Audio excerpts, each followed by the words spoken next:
Good evening students, ये हमारी class 12th की केमिस्ट्री का वीडियो लेक्चर नंबर 3 है। जी हाँ, इससे पहले हम आपको ऑलरेडी 2 वीडियो लेक्चर दे चुके हैं जिसमें हम लोग जो चैप्टर पढ़ रहे हैं वो है केमिस्ट्री का सबसे पहला चैप्टर जिसका नाम है solid state. Video lecture number 1 में आपको इंट्रोडक्शन दिया गया था कि अलग अलग प्रकार के सॉलिड्स क्या होते हैं। उसके अगले वीडियो लेक्चर में हमने डिस्कस किया था what are different type of unit cell, और जैसा कि आपको कहा गया था कि थर्ड वीडियो लेक्चर में हम लोग डिस्कस करेंगे the packing efficiency of unit cell, यानी किसी भी यूनिट सेल में जो एटम्स मौजूद होते हैं उनकी मौजूदगी के कारण कितनी जगह खाली बचती है या कितनी जगह पूरी तरह से फिल हो जाती है। तो उस केस में हम पता लगाते हैं कि what is the percentage of the space occupied by the atoms in a specific unit cell. मैं रिपीट कर रहा हूं अपनी बात, किसी भी यूनिट सेल में एटम्स की मौजूदगी के कारण कितनी ज्यादा जगह घिरी हुई है उसी को हम कहते हैं पैकिंग एफिशिएंसी। अगर हम बहुत सिंपल लॉजिक लगाएं तो हमने पिछले वीडियो लेक्चर में 3 प्रकार के यूनिट सेल के बारे में पढ़ा था। एक होता है हमारा सिंपल क्यूबिक यूनिट सेल जिसमें atoms are always present at the corners of a cube. Second हमने पढ़ा था body centred cubic unit cell जिसमें atoms are present at the 8 corners of the cube, one extra atom is also present inside the cube, यानी centre में मौजूद होता है, पूरी बॉडी के सेंटर में, केंद्र में। देन हमने पढ़ा था face centred cubic unit cell. Face centred cubic unit cell के नाम से पता चल रहा है कि फेस के सेंटर में भी प्रेजेंट होगा, कॉर्नर पे तो प्रेजेंट होगा ही होगा, फेस के सेंटर में भी प्रेजेंट होगा।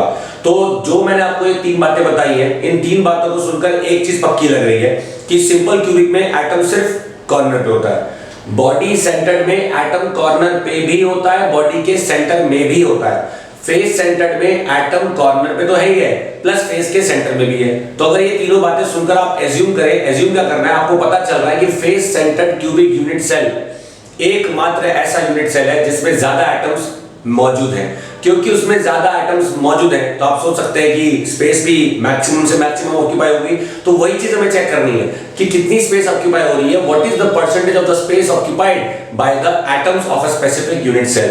तो अगर आपको यूनिट सेल के बारे में कुछ नहीं पता है तो इट इज माय एडवाइस कि आप वीडियो लेक्चर नंबर 2 देखिए, और अगर आपको यूनिट सेल के बारे में पता है then we can proceed with the calculation और derivation of the packing efficiency of unit cell. तो ध्यान से देखिए, सबसे पहली चीज जो आपको मैं कराने जा रहा हूं, it is very very important, मैं आपको कराने जा रहा हूं डेरिवेशन। हम कर रहे हैं किस चीज की?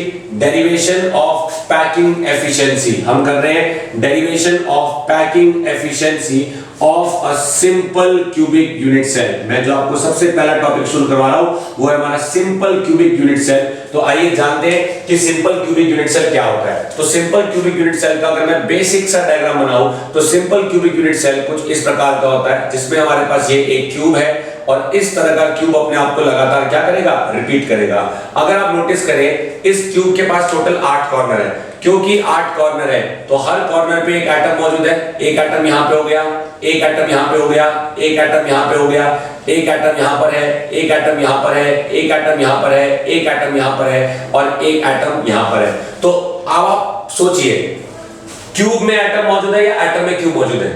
बिल्कुल सही बात है, क्यूब पे एटम मौजूद है, एटम पे क्यूब नहीं है। तो जगह कौन घेर रहा है? क्यूब घेर रहा है या एटम घेर रहा है? एटम घेर रहा है। किस पे घेर रहा है? क्यूब पे घेर रहा है। तो कितनी जगह घेर रहा है? कितनी जगह घेर रहा है, यानी जो पैकिंग एफिशिएंसी है उसको हम निकालते कैसे हैं? हम निकालते हैं packing efficiency is equal to जो वॉल्यूम एटम घेर रहा है, यानी जो वॉल्यूम एटम कवर कर रहा है, यानी जो वॉल्यूम एटम कर रहा है डिवाइड बाय जो वॉल्यूम क्यूब की है, डिवाइड बाय जो वॉल्यूम क्यूब की है। तो अगर आप नोटिस करो एटम की जो शेप है वो क्या है? स्फेरिकल है। अगर एटम की शेप स्फेरिकल है तो क्यूबिक यूनिट सेल में, मैं यहां जो बात बोल रहा हूं उसको बहुत ध्यान से सुनना, सिंपल क्यूबिक यूनिट सेल में total number of atom, simple cubic unit cell में टोटल नंबर ऑफ एटम कितने होते हैं? हमने पिछली क्लास में क्या किया था, पिछले वीडियो लेक्चर में, कि सिंपल क्यूबिक यूनिट सेल में एक एटम अकेला इसका नहीं है, इसका कंट्रीब्यूशन कितना है? 1/8 है। इसके जैसे टोटल एटम कितने हैं? 8 है। तो सिंपल क्यूबिक यूनिट सेल में टोटल 8 एटम, हर एक का कंट्रीब्यूशन 1/8, तो निकल कर आया 1 एटम। तो यहां पे मैंने लिखा volume of 1 atom, volume of 1 atom is equal to 4.3 pi r cube. अगर volume of 1 atom is 4.3 pi r cube तो इसका मतलब कि अगर मैं इस डायग्राम को बहुत केयरफुली बनाऊं तो ध्यान से देखिए, ये डायग्राम कुछ ऐसा है कि ये पहला वाला स्फीयर, ये वाला, और ये दूसरा वाला स्फीयर, ये वाला, ये तीसरा वाला स्फीयर ये वाला, और ये चौथा वाला स्फीयर ये वाला। तो अगर आप नोटिस करें कि इस डायग्राम में हमारे पास इस स्फीयर का सेंटर ये रहा, ये कुछ इस प्रकार, ये कुछ इस प्रकार, और ये कुछ इस प्रकार, और ये कुछ इस प्रकार। तो ये R है, ये R है, ये R है, ये R है, ये R है, ये R है, ये R है, ये R है। देखा जाए तो ये क्या है? ये क्यूब का एज है। देखा जाए तो ये क्या है? क्यूब का एज है। अगर ये क्यूब का एज है तो क्यूब के एज पे काम करते हैं a मान लेते हैं। तो क्या मैं लिख सकता हूं कि a is equal to 2r? बिल्कुल लिख सकता हूं। अगर a is equal to 2r, अगर a is equal to 2r, a is equal to 2r, तो ध्यान से देखिए एक एटम की वॉल्यूम कितनी आई? 4.3। तो मैं लिखूंगा volume of cube. Volume of cube क्या होगा? उसके साइड का क्यूब, यानी उसके a का क्यूब, और a कितना है? 2r। तो 2r का cube, it comes out to be 8r cube. मुझे क्या मिल गया? एक एटम का वॉल्यूम मिल गया, एक क्यूब का वॉल्यूम मिल गया। एक का क्यों निकाला? यार पूरे सिंपल क्यूबिक यूनिट सेल में 8 एटम मिलकर एक बनाते हैं, तो इसलिए एक एटम है। तो number of atoms in a simple cubic unit cell is 1, ये हम पढ़ चुके हैं। Number of atoms in a body centred cubic unit cell is 2, ये हम पढ़ चुके हैं। Number of atoms in a face centred cubic unit cell is 4, ये हम पढ़ चुके हैं। और अगर आपको नहीं पता तो मेरा आपसे सजेशन है कि सेकंड वीडियो लेक्चर पे एक बार जरूर नजर डालें। आपको उस वीडियो लेक्चर में ये देखने को मिलेगा that how we have calculated the number of atoms in a given unit cell. एक यूनिट सेल में नंबर ऑफ एटम्स को कैसे निकाला गया है। प्लीज ध्यान दीजिएगा। हमारे पास आ गया है टोटल नंबर ऑफ एटम, हमारे पास है वॉल्यूम ऑफ वन एटम हमें पता है, वॉल्यूम ऑफ क्यूब हमें पता है। तो यहाँ पे मैंने क्या करा? पैकिंग एफिशिएंसी कैलकुलेट करी। क्योंकि हम पैकिंग एफिशिएंसी कैलकुलेट कर रहे हैं, तो पैकिंग एफिशिएंसी जो वॉल्यूम एटम कवर कर रहा है, तो पैकिंग एफिशिएंसी मतलब क्या हुआ? Volume of atom. Packing efficiency क्या हुआ? वॉल्यूम ऑफ एटम, यानी एटम की volume divided by volume of cube. तो एटम की वॉल्यूम क्या है हमारे पास? ध्यान दीजिएगा, एटम की वॉल्यूम है 4/3 पाई इनटू r का क्यूब डिवाइडेड बाय क्यूब की वॉल्यूम कितनी है? 8r का क्यूब। तो r क्यूब से r क्यूब कैंसिल हो गया, तो it comes out to be, packing efficiency comes out to be 4/24 pi. तो 4 बन जा, 4 6 जा, it comes out to be π/6। इसको अगर आप सॉल्व करेंगे तो आएगा 0.524। अब 0.524 पैकिंग एफिशिएंसी आ गई। अगर मैं इसे 100 से मल्टीप्लाई करूं तो answer comes out to be 52.4%। तो मैं कह सकता हूं कि सिंपल क्यूबिक यूनिट सेल में packing efficiency, simple cubic unit cell में पैकिंग एफिशिएंसी 52.4% होती है। यानी सिंपल क्यूबिक यूनिट सेल में 52.4% जगह एटम्स ने घेरी हुई है। किसने? एटम्स ने घेरी हुई है। इसी को कहते हैं हम packing efficiency of a simple cubic unit cell. आइए नेक्स्ट चीज जानते हैं कि नेक्स्ट चीज हमें क्या करनी है। तो देखिए ये था हमारा derivation of packing efficiency of a simple cubic unit cell. एक बार आप नजर डाल लीजिए एंड देन मैं आपको नेक्स्ट चीज जो कराऊंगा वो है हमारा face centred cubic unit cell and body centred cubic unit cell. हम दोनों केसेस में निकालेंगे कि पैकिंग एफिशिएंसी कितनी आएगी और पैकिंग एफिशिएंसी कैसे निकाली जाती है। पहले हम करेंगे फेस सेंटर्ड, देन हम करेंगे बॉडी सेंटर्ड। तो आप इसको एक बार लिखना चाहें लिख सकते हैं, देखना चाहें देख लीजिए। This is how we have to derive the expression of packing efficiency in a simple cubic unit cell. Let's see आइए अब नेक्स्ट चीज जो आपको बताने जा रहा हूं उसको बहुत ध्यान से सुनिएगा। ये सारी चीजें मैं एज इट इज लिखे रहने दूंगा क्योंकि ये हमारे काम आने वाली है। Face centred cubic unit cell के अंदर आपको डायग्राम में derivation of packing efficiency of a simple cubic की बात नहीं कर रहा हूं, तो मैं यहां पे इसको हटा दूंगा। मैं बात कर रहा हूं face centred cubic unit cell की। किसकी बात कर रहा हूं? Face centred cubic unit cell की। Face centred cubic unit cell का मतलब क्या होता है? जब एटम फेस के सेंटर पे भी मौजूद है, अरे कॉर्नर पे तो है लेकिन फेस के सेंटर पे भी है। तो अगर एटम फेस के सेंटर पे भी है तो अगर सपोज कीजिए ये एक फेस है, मान लीजिए ये एक फेस है, तो इस फेस का सेंटर क्या हो गया? ये हो गया ऐसा। तो ये जो एटम है ये एटम इसको भी टच कर रहा है, ये एटम इसको भी टच कर रहा है। तो आप देखिए अगर मैं यहाँ पे एक ट्रायंगल बनाता हूं तो ध्यान से देखिए, क्या ये राइट एंगल ट्रायंगल बन गया? बिल्कुल बन गया। अगर मैं इस राइट एंगल ट्रायंगल को बाहर निकालता हूं तो देखिए ये राइट एंगल ट्रायंगल को जब मैं बाहर निकालूंगा तो ये राइट एंगल ट्रायंगल कुछ ऐसा दिखेगा। तो देखिए ये वाला जो पॉइंट है इसको मैंने ए बोल दिया, ये वाला जो पॉइंट है इसको मैंने बी बोल दिया, जो ये वाला पॉइंट है इसको मैंने सी बोल दिया। तो ये ए है, ये बी है, ये सी है। तो ध्यान से देखिए, मेरी बात ध्यान सुनिएगा। यहां पे ये हमारा पहला स्फीयर, और यहाँ पे ये हमारा दूसरा स्क्वायर, और यहाँ पे ये हमारा तीसरा स्क्वायर, और यहाँ पे हमारा ये वाला स्क्वायर। ठीक है, ये आपस में जुड़े होंगे, इसलिए अभी आप ध्यान से देखिए, इसको इस तरह से बना देते हैं। अगर मैं प्रॉपर तरीके से बनाना है तो प्रॉपर तरीके से कुछ ये ऐसा बन जाएगा। तो ये हमारे पास ये इस तरह से और ये इस तरह से, आप नोटिस कर पा रहे हैं ना? तो ध्यान से देखिए, ये तो था एज, ये तो था एज, ये तो था एज, ये तो था एज, ये तो फेस डायगोनल है। ए से लेके सी तक, ए से लेके सी तक क्या है? Face diagonal. अब फेस डायगोनल एसी है, ये पूरा क्या है? ए, ये पूरा क्या है? ए। तो अगर मुझे एसी निकालना हो तो कैसे निकालेंगे? एसी का square is equal to AB का स्क्वायर प्लस बीसी का स्क्वायर। तो एसी का square is equal to a का स्क्वायर प्लस ए का स्क्वायर। एसी का square is equal to 2a का square. Therefore AC is equal to √2a। हमारे पास कौन आ गया? एसी आ गया। कौन आ गया? एसी। एसी क्या है? Face diagonal. सर एसी तो आ गया, लेकिन इस एसी को लिखने का एक तरीका और है। अब मैंने जो एसी निकाला वो √2a आया, इस एसी को लिखने का एक तरीका और क्या है, उस पर आप फोकस कीजिए, ध्यान से देखो। Everybody please pay attention.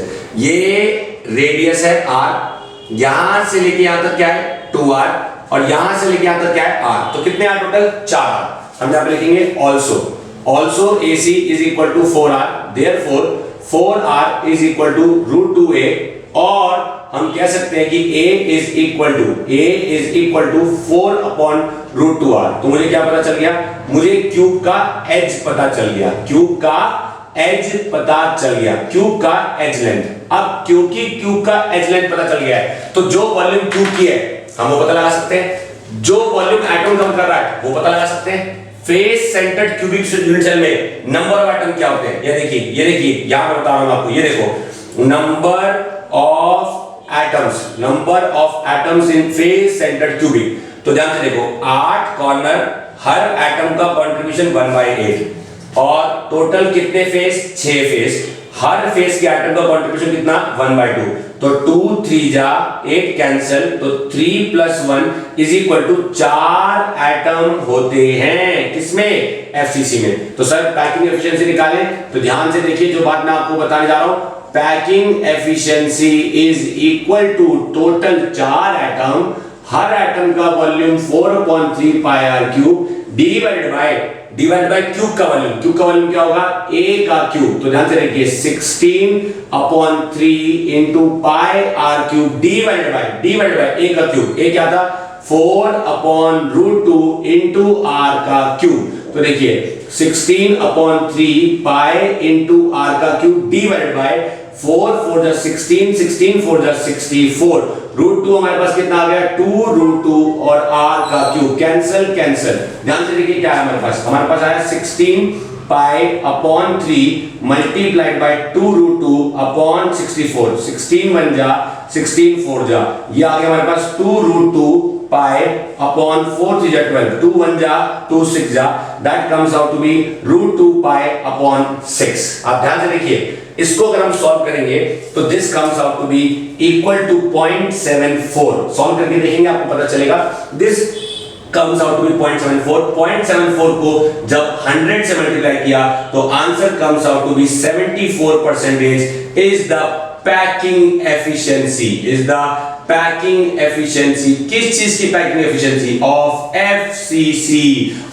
FCC, यानी face centred cubic unit cell की पैकिंग एफिशिएंसी 74% आ गई। इससे पहले क्या आई थी? 52.4%। किसकी थी? सिंपल क्यूबिक यूनिट सेल में। तो हम कह सकते हैं कि सिंपल क्यूबिक यूनिट सेल में 52.4% जगह घेरी हुई है एटम्स ने। Face centred cubic unit cell में 74% जगह घेरी हुई है एटम्स ने। तो सिंपल क्यूबिक यूनिट सेल में 52.4 जगह घिरी हुई है, face centred cubic unit cell में 74% जगह एटम्स से घेरी हुई है। कैसे डिराइव किया है आप एक बार प्लीज देख लीजिए। कोई भी डाउट है आप मुझसे पूछ सकते हैं, आप प्रॉम्प्ट कर सकते हैं। तो अब हम करने जा रहे हैं वो है हमारा body centred cubic unit cell. तो देखिए अभी जो आपने face centred cubic unit cell देखा वो अचानक से एकदम खत्म हुआ, लेकिन वो जितना मैंने आपको बताया दैट वाज सफिशिएंट। तो this is the continuation of that particular part जहां पे आपको लगा होगा कि अचानक से वो चीज अटक गई है, ऐसा नहीं है। अब आप ध्यान से देखिए, face centred cubic unit cell हमने किया, अब हम करने जा रहे हैं body centred cubic unit cell, यानी क्या करने जा रहे हैं, body centred cubic unit cell.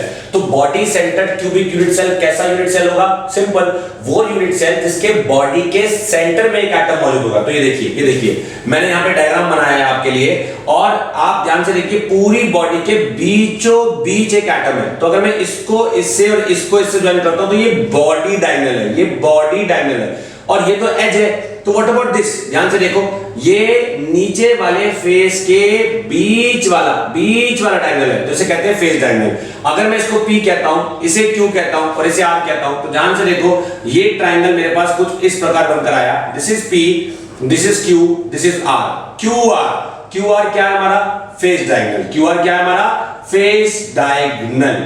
PR हमारा क्या है, बॉडी डायगोनल। PR हमारा क्या है, बॉडी डायगोनल। और PQ हमारा क्या है, एज लेंथ, यानी एज की लेंथ। अब आप नोटिस करिए कि डायग्राम में एटम कैसे मौजूद है। एटम मौजूद है इस एक पर्टिकुलर पॉइंट पे, एक इस पर्टिकुलर पॉइंट पे, एक इस पर्टिकुलर पॉइंट पे, और एक बॉडी के सेंटर में। तो ये कुछ इस प्रकार ऐसे दिखेगा, यस और नो, और ये कुछ इस प्रकार ऐसे दिखेगा, और ये कुछ इस प्रकार ऐसे दिखेगा, और ये कुछ इस प्रकार ऐसे दिखेगा। तो आप ध्यान से देखिए, ये एटम कॉर्नर वाला, ये एटम कॉर्नर वाला, ये एटम कॉर्नर वाला, और ये बॉडी डायगोनल, और ये बॉडी डायगोनल। अब ध्यान से देखिए, इसमें QR कौन है, QR है फेस डायगोनल। क्योंकि QR फेस डायगोनल है तो हमने ऑलरेडी निकाल लिया है कि QR अभी क्या है, थोड़ी देर पहले √2 है। PQ क्या है हमारा, एज लेंथ, तो PQ हमारा कितना हुआ, A। PR हमें पता लगाना है, तो PR का square is equal to PQ का स्क्वायर प्लस QR का स्क्वायर। तो PR का square is equal to √2A का स्क्वायर प्लस A का square. It comes out to be 3A का स्क्वायर, यानी PR square comes out to be 3A का square, और PR comes out to be √3A। हमारे पास कौन आ गया, PR आ गया। कौन आ गया, PR। अब सवाल आता है सर कि PR एग्जैक्टली है क्या चीज। भाई PR देखा जाए तो बॉडी डायगोनल है, लेकिन इसको एक तरीके से और लिख सकते हैं, देखो कैसे। ये क्या है, सिर्फ R। ये क्या है, सिर्फ R।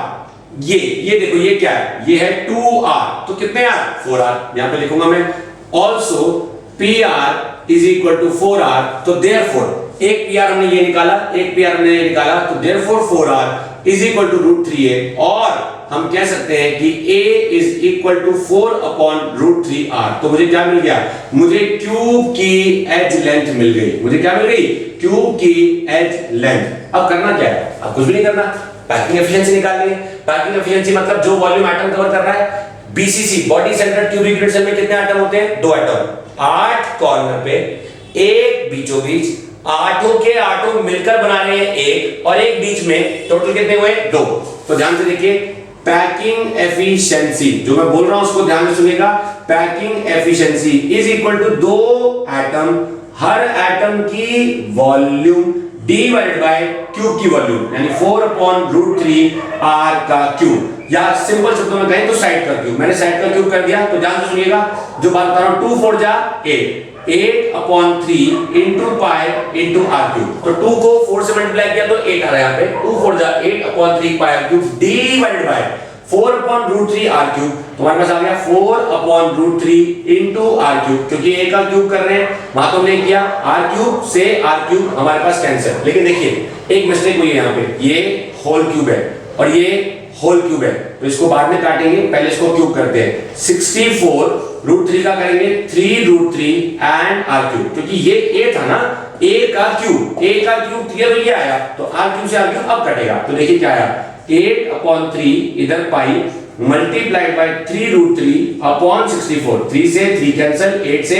8 64, तुम्हारे पास आ गया √3 पाई अपॉन 8। इसको सॉल्व करेंगे तो it comes out to be आपका 0.68, it comes out to be 0.68 के आसपास आएगा। आप चेक कर सकते हैं, क्योंकि ये 0.68 के आसपास आया, और अगर इसको 100 से मल्टीप्लाई करते हैं तो it comes out to be 68% is the packing efficiency of the body centred cubic unit cell. तो body centred cubic unit cell की पैकिंग एफिशिएंसी हमने निकाली 68% आई।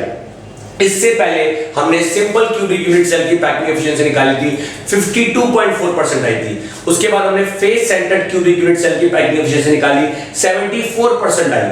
सर मतलब क्या है इन सारी चीजों का? इन सारी चीजों का एक मतलब है कि सिंपल क्यूबिक यूनिट सेल में एटम की मौजूदगी जितनी जगह घेरती है वो 52.4% है। Face centred cubic unit cell में एटम की मौजूदगी जितनी जगह घेरती है वो 74% है, और body centred cubic unit cell में एटम की मौजूदगी जितनी जगह घेरती है वो हमारी 68% है। तीनों चीजों को देखकर एक आइडिया आपको लग गया होगा कि सबसे ज्यादा packing efficiency face centred cubic unit cell में। दिस मींस हम कह सकते हैं कि FCC is a example of a cubic close packing. ये क्लोज पैकिंग है ना, टाइट पैकिंग है, क्योंकि ज्यादा जगह इसमें ऑक्यूपाई हो रही है। सिंपल क्यूबिक में 52.4 जगह ऑक्यूपाई हो रही है परसेंटेज की टर्म्स में, बॉडी सेंटर्ड क्यूबिक में 68% जगह ऑक्यूपाई हो रही है। लेकिन सबसे ज्यादा एटम्स के द्वारा जो जगह ऑक्यूपाई की जा रही है, जो जगह घेरी जा रही है, वो है FCC यानी face centred cubic unit cell. तो आज के इस वीडियो लेक्चर में हमें यही टॉपिक करना था, to derive the expression of packing efficiency of different types of unit cell. इसके बाद के अगले वीडियो लेक्चर्स में हम लोग आगे के टॉपिक को प्रोसीड करेंगे। हम लोग बात करेंगे कुछ ऐसे फॉर्मूलाज की जो कि हमें एक सॉलिड क्यूबिक यूनिट सेल की डेंसिटी को कैलकुलेट करने में मदद करेंगे। And then we will also study a topic of voids. Voids क्या होता है? एटम्स के बीच की जो खाली स्पेस है उसे हम क्या कहते हैं? वॉइड्स कहते हैं। तो अगले वीडियो लेक्चर में हम लोग कॉन्सेप्ट उठाएंगे वॉइड का, और इस वीडियो लेक्चर में हमने फिनिश किया है topic the calculation of the packing efficiency of unit cell. So keep working hard, it is my advice कि आप इनको प्रैक्टिस कीजिए। एग्जामिनेशन में ये डेरिवेशन 3 से 4 नंबर की जरूर आएगी।